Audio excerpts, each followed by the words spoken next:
Like, he was pretty good. And unfortunately, the few things that if he could have just pushed through would have really saved America, the biggest one being these 100-year bonds. It would have kept America from getting to the precipice of fiscal ruin. Hey there, guys. Welcome to the channel. So doesn't it finally feel like that a lot of the people who just went along to get along when it comes to Donald Trump, you know, they're finally starting to wake up from their propaganda-induced comas, is the only way to put it. And now, obviously, you know, whoever these 36% of people who actually think that Biden's doing a good job, I'm not talking about them. I'm also not talking about the lefty trolls sitting in their underwear at home who still think that Hillary's dossier is real, or that Trump was selling nuclear secrets to Australian billionaires as he praises and pledges his allegiance to Hamas, or whatever crazy insanity that you guys have tricked yourselves into repeating and believing. I'm not talking about the majority of them. I'm talking about the critically thinking people who can still actually reason and tie their shoes without making it about Donald Trump.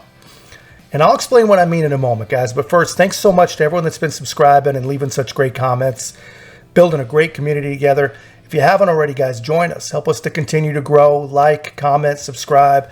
Most importantly, share the channel. So here's what I mean.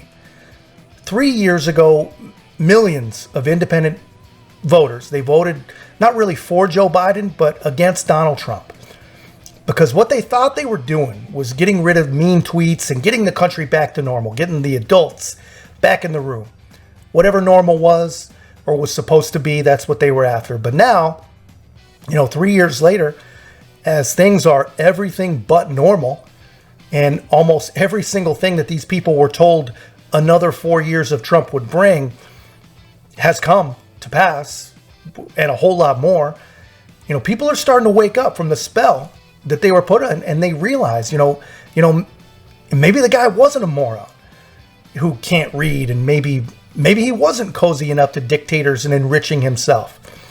And, you know, it's starting to look like he was actually thoughtful, actually an intelligent leader, and damn it, with the help of hindsight, he was actually pretty damn good at his job, and he was doing a really, really good job for us.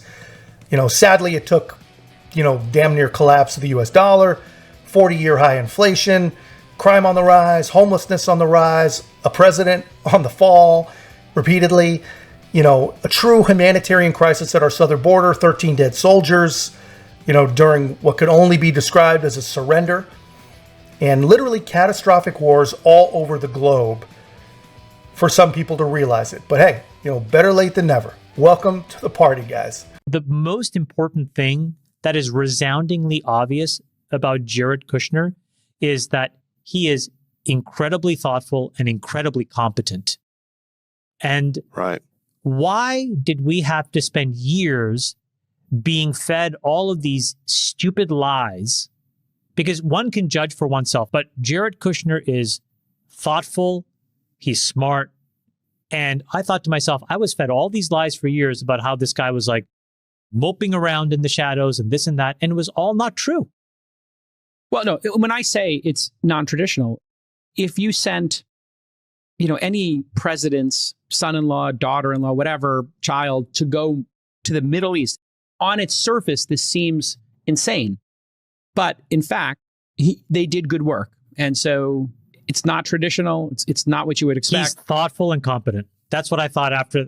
That's what I got out of it as well, is that he's thoughtful and competent. The thing that was smart about Trump was that he was willing to do business. Yes. He absolutely. was willing to negotiate, and he didn't feel the need to make these moral condemnations all the time. He was willing to meet with Kim Jong-un. He was willing to meet with Putin and Xi Jinping, and he avoided criticizing them personally. He didn't call them dictators. He talked about how smart they are. Yeah. It's the art of the deal, right? I mean, at the end of the day, he's looking to do business.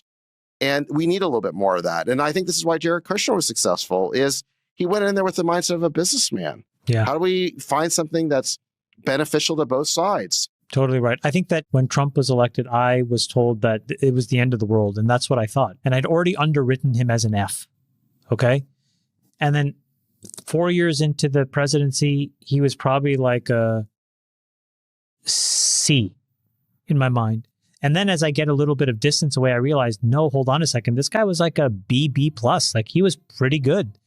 And unfortunately, the few things that if he could have just pushed through would have really saved America. The biggest one being these 100-year bonds.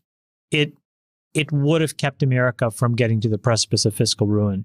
And we'd be in a highly different situation. And I'm not sure we could have ever given him credit for it, but the further and further I get away from him and the less emotional I am, he did a pretty good job. He was a pretty good president. Yeah. So, yeah, I mean, what do you even say to that? You know, let me know in the comments what you guys think of that. And, you know, in all of their reminiscing, you know, do you guys feel regret coming from these guys? You know, these are obviously very, very intelligent people. And to me, at least, you know, it's almost like they feel almost some sort of culpability as, you know, they Monday morning quarterback their own voting choice, right? I don't know. Maybe that's just me. Maybe I'm projecting, you know, maybe that's just my own business mind, because really the way they seem to be feeling is when you're in business and you don't realize honestly how good things are going at the moment.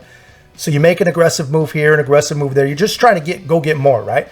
And the market changes or something in the deal or the structure just isn't quite right. And you completely fall flat on your face.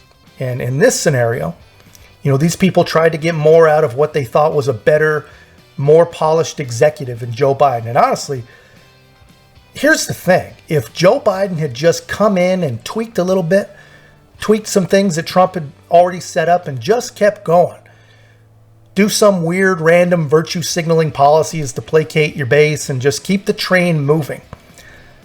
Do not reverse, do not end, you know, the programs he ended. He could have actually fraudulently come down as the greatest president of all time.